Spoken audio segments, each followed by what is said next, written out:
pila banana nzambe. Pâques. Ce mot a été utilisé pour la première fois en Égypte, lorsque les enfants de Dieu étaient sous la servitude des Égyptiens. Dieu leur a dit de pouvoir organiser un sacrifice. Et ce sacrifice devait être fait à l'honneur de l'Éternel. Et qu'est-ce qu'on devait sacrifier? On devait sacrifier un agneau sans défaut, sans tache, pour que le Seigneur fasse sortir son peuple, le peuple hébreu, de la maison de servitude dans laquelle il se trouvait depuis des centaines d'années.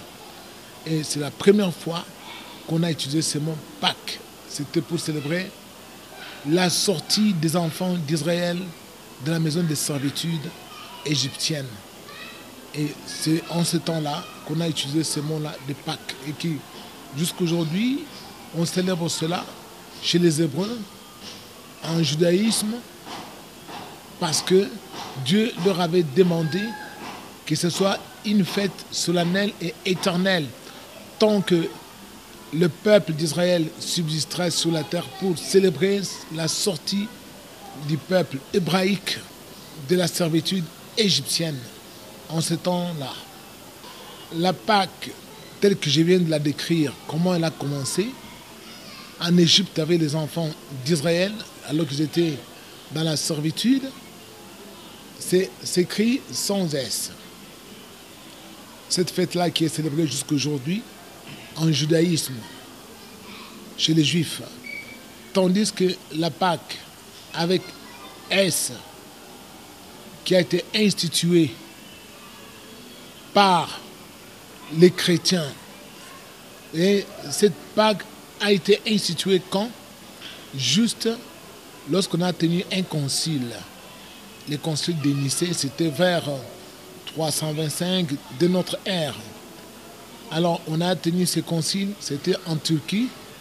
Et là-bas, on a décidé qu'on devait commencer à célébrer la Pâque chrétienne pour célébrer, commémorer la mort de Jésus-Christ, qui était l'agneau de Dieu, ou le nouvel agneau que Dieu nous avait donné pour ôter les péchés du monde et qui s'était donné en sacrifice pour nous purifier de tout péché. Et c'est alors qu'on avait décidé de célébrer sa mort et on a institué la Pâque chrétienne. Et cette Pâque chrétienne a été instituée chaque année le 21 mars.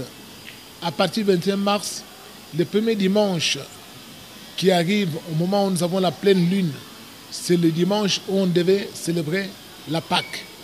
Ça a été institué par les hommes, mais non pas par Dieu.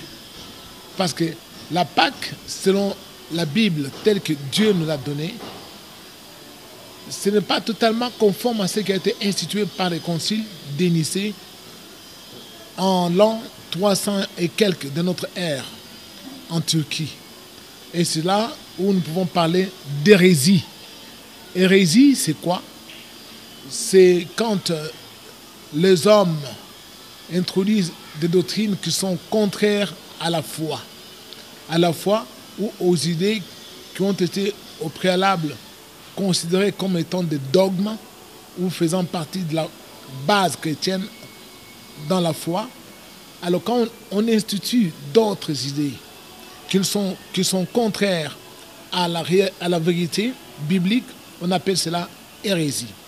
Et on peut considérer que la célébration de la Pâque chrétienne est une hérésie qui avait été introduite dans l'Église en ce temps-là. Parce que le Christ lui-même, étant venu, il n'a pas instauré ou institué la Pâque comme telle.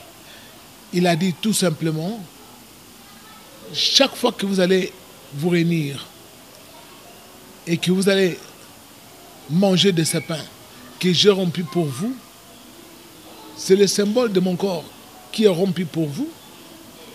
Et vous allez le manger en mémoire de moi. Et chaque fois que vous allez boire la coupe qui symbolise le sang de la nouvelle alliance, donc sachez que vous allez célébrer ma mort jusqu'à ce que je vienne. Donc, tel que Christ avait institué cette célébration de la Pâque chrétienne, ce n'est pas ce que nous voyons aujourd'hui. Parce qu'aujourd'hui, on a choisi un jour ou des jours. Tandis que le Christ n'a pas choisi des jours. Christ a dit chaque fois que vous le faites. Donc, c'est-à-dire, la Pâque que Christ l'a instaurée, on peut la faire chaque jour. On peut la faire chaque jour parce que c'est ce qui a été même enseigné par les apôtres. Nous voyons cela dans les livres de 1 Corinthiens au chapitre 5, à partir des versets, je crois, 6 et 7, l'apôtre Paul dit « Puisque vous êtes une pâte sans levain, alors célébrez la fête avec un levain non de malice et de méchanceté, mais avec du levain de vérité et de justice. Parce que Christ, notre Pâque, a été immolé. » Donc Christ est notre Pâque à nous, chrétiens. Et l'apôtre Paul, par la sagesse que Dieu lui avait donnée, il avait beaucoup parlé là-dessus, même quand il s'est adressé aux Galates, pour pouvoir les ramener dans le droit chemin, pour éviter les hérésies. Il leur a dit, vous les Galates, vous commencez à observer les jours, vous observez les mois, vous observez les temps, les années. Alors, je crains d'avoir couru en vain. Parce que si vous faites cela, vous célébrez juste la Pâque à l'ancienne, selon les coutumes judaïques. Or, nous ne sommes plus sous la loi. Nous sommes maintenant le temps de la nouvelle alliance avec le Christ. Et Christ, qui est notre Pâque, qui a été immolé, nous célébrons cette Pâque chaque fois que nous mangeons le pain, nous mangeons la Sainte Seine en un seul mot. On mange le pain qui symbolise le corps de Christ et on boit le vin qui symbolise le sang de Jésus-Christ pour la nouvelle alliance qu'il a instituée en son sang. Et c'est là que nous disons que nous sommes en communion permanente avec le Seigneur. Mais quand on choisit un jour durant l'année, nous sommes maintenant dans l'hérésie qui a été prohibée par les apôtres. Bon, parce qu'il faut savoir, lorsque l'apôtre Paul s'était attaqué aux Galates pour leur dire que ce n'est pas par les œuvres de la loi que l'Esprit vous a été donné. C'est par la prédication de la foi que vous avez reçu le Saint-Esprit. Si vous vous acharnez à pouvoir festoyer ou à célébrer la Pâque à l'ancienne selon la loi judaïque, vous êtes dépourvus de sens. C'est comme ça qu'il a qualifié les Galates. Ô Galates, dépourvus de sens. Qui vous a appris cela? Vous, aux yeux de qui le Christ a été peint comme étant crucifié? Parce que nous annonçons la mort de Jésus-Christ chaque fois que nous célébrons la Sainte Seine, à chaque instant. Parce que le Christ nous a donné la victoire pour nous sortir de l'emprise du diable. Parce que la sortie des enfants d'Israël de la maison de servitude en Égypte était comparable à la sortie du peuple de Dieu de la servitude satanique. Pharaon symbolisait le diable, l'Égypte symbolisait aussi le monde à venir, le monde d'aujourd'hui. Et aujourd'hui, nous sommes sortis de cet emprisonnement des diables à partir de la mort de Jésus-Christ sur la croix. C'est pourquoi nous annonçons la mort de Jésus-Christ chaque jour que nous mangeons la Sainte Seine. Nous annonçons la victoire du Seigneur sur le diable. Quand c'est lorsqu'il est mort qu'il a vaincu le diable. Et chaque fois que nous célébrons la Sainte Seine, nous proclamons cette victoire-là. On ne peut pas choisir un seul jour parce que Dieu n'a jamais aimé qu'on le célèbre pour un jour particulier comme on célèbre un homme. Parce que quand on veut humaniser Dieu, on tombe dans l'hérésie, on tombe dans ce qui est contraire à la foi. Même chose avec, par exemple, la fête de Noël. Ils ont choisi un jour pour célébrer chaque 25 décembre. Célébrer, on peut dire, l'anniversaire de Jésus-Christ, Dieu. Or, Jésus lui-même, de son vivant, il n'a jamais célébré sa naissance. Vous voyez, ni les apôtres n'ont célébré la naissance de Jésus-Christ. Alors, voyez-vous, donc, mais d'où vient qu'aujourd'hui on célèbre la Noël, on célèbre la Pâque, à l'ancienne, tout ça? C'est parce que les hommes ont tendance à humaniser Dieu. Or, Dieu n'est pas un homme. Dieu est esprit. Dieu est éternel. Il est l'éternel. Donc, c'est pour cela. Jésus a dit, je suis avec vous tous les jours jusqu'à la fin du monde. Comme il est avec nous tous les jours jusqu'à la fin du monde, c'est que chaque jour, nous célébrons la Pâque. Donc, chaque jour, on peut manger le pain. On peut aussi boire son sang à partir du vin de Sainte Seine.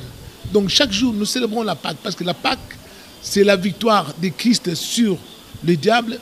Et la Pâque chrétienne symbolise la sortie du peuple de Dieu de la servitude satanique pour devenir totalement libre. Et il faut savoir que le voleur dont vous parlez, sur la croix qui est allé au paradis avec le Seigneur, s'était repenti in extremis sur la croix. Parce qu'il a cru au Seigneur. Il a cru à l'évangile de Jésus. Rappelez-vous, lorsque son collègue qui était à côté de lui, qui s'était mis à injurier le Seigneur, à le vilipender, à l'outrager, en lui disant, si toi tu es le véritable Messie, alors sauve-nous, que nous descendions de la croix, et que sauve-toi toi-même pour que je puisse croire en toi.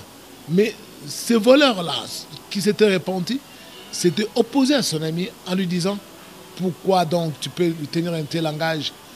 Nous subissons les châtiments de nos peines, de nos forfaitures. Tandis que lui, qu'est-ce qu'il a fait? Il n'a rien fait de mal. Il est juste. Il ne mérite pas ces châtiments. Et c'est alors qu'il s'était tourné vers Jésus pour lui dire, souviens-toi de moi quand tu viendras dans ton règne. C'est-à-dire que cet homme-là, il croyait en Jésus. Il a entendu parler de Jésus, que Jésus parlait de son royaume qui viendra sur la terre. Il a mis sa foi en Jésus-Christ. Et puis, en défendant Jésus-Christ sur la croix, il a prêché au nom de Jésus. Il s'est converti au Seigneur. Il a cru en lui. Il a cru en sa vérité. Il a cru qu'il était innocent. Alors, ça suffit pour que Dieu lui pardonne ses péchés. C'est cela. Il n'est pas allé avec un voleur. Il est allé avec un homme qui s'était repenti et qui avait accepté le Christ. Et la Bible déclare, quiconque croit en lui a la vie éternelle. Quand quelqu'un croit en Jésus-Christ, il se repentant avec sincérité, Dieu lui pardonne et il devient automatiquement enfant de Dieu. Et cet homme n'était plus voleur, il était devenu enfant de Dieu et est allé avec le Seigneur en esprit, bien entendu, au paradis. Et nous, il ne nous est pas trop tard de le faire de la même façon. C'est vous dire que le Christ est là pour nous sauver, de la même façon qu'il avait sauvé ces fameux bandits sur la croix. Chaque fois que nous nous tournons vers lui, avec humilité, avec sincérité, avec gratitude, reconnaissant qu'il est le seul chemin qui nous conduise auprès du Père et qu'il est le roi du royaume de Dieu que Dieu a donné aux hommes sur la terre et le Seigneur est là pour nous sauver. Je ne pense pas que cet homme avait attendu le dernier moment pour se repentir. Si nous attendons le dernier moment pour nous repentir, alors que Dieu frappe déjà la porte de notre cœur, il n'y aura jamais de pardon du péché. Cet homme n'avait jamais programmé qu'un jour il sera crucifié sur la croix avec le Christ. Et puis il ne savait même pas que le Christ sera condamné. Il ne savait pas.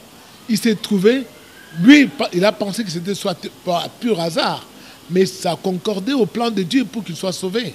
Il faut savoir que si cet homme, l'occasion lui était donnée même au moment où il était voleur, de croiser Jésus-Christ sur son chemin, je crois qu'il aurait abandonné son métier de voleur et qu'il se serait repenti pour devenir enfant de Dieu. Mais nous ne devons pas, nous, aujourd'hui, faire le mal pour qu'il en arrive le bien. C'est prohibé dans la Bible. On ne peut pas dire, non, je vais imiter ce voleur-là parce qu'il s'est répandu à la dernière minute avant de mourir, parce que nous ne savons pas comment nous allons mourir, parce que l'heure de la mort est incertaine pour tout le monde sur cette terre. Personne ne peut programmer de quelle façon il va mourir. Alors c'est pourquoi Christ a demandé aux gens d'éveiller sur leur marche et de croire en lui, parce qu'on ne sait ni l'heure ni le jour. Donc on ne peut pas dire, maintenant je vais faire des bêtises, quand viendra le dernier moment, moi je pourrais me tourner vers le Seigneur. Ce sera trop tard, parce que Dieu connaît aussi qu'on fait exprès pour ne pas croire en lui. Alors qu'il vous a déjà tendu la main, et vous faites exprès de perdurer ou de persévérer dans le mal, il n'y aura pas de pardon pour vous.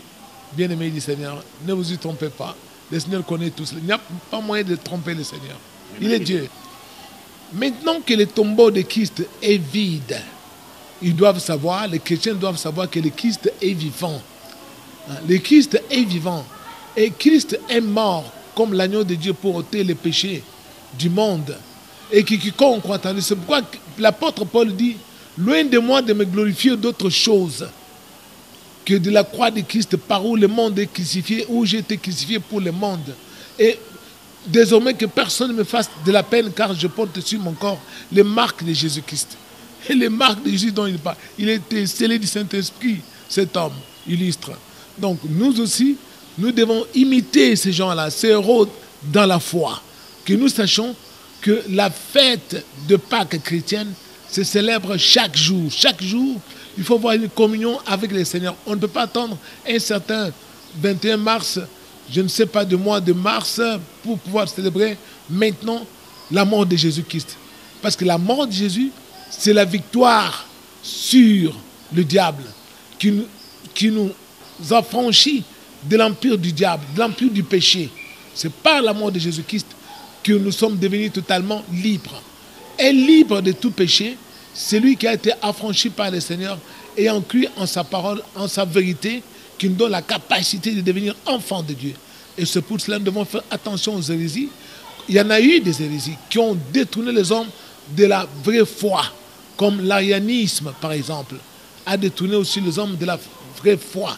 Nous devons faire attention parce que tout cela, c'est le diable qui est derrière, qui ramène les gens dans l'ancienne alliance. Or, l'ancienne alliance est déjà abolie par le Seigneur. Nous sommes maintenant le temps de la nouvelle alliance, qui est de loin supérieure. C'est une alliance spirituelle. Et nous n'avons pas besoin de célébrer maintenant la Pâque avec des choses physiques, visuelles, tout ça, comme à l'ancienne, c'est déjà du passé. Nous, notre Pâque, c'est le Christ. Et nous célébrons cette fête tous les jours. Parce que le Christ a dit, je suis avec vous tous les jours jusqu'à la fin du monde.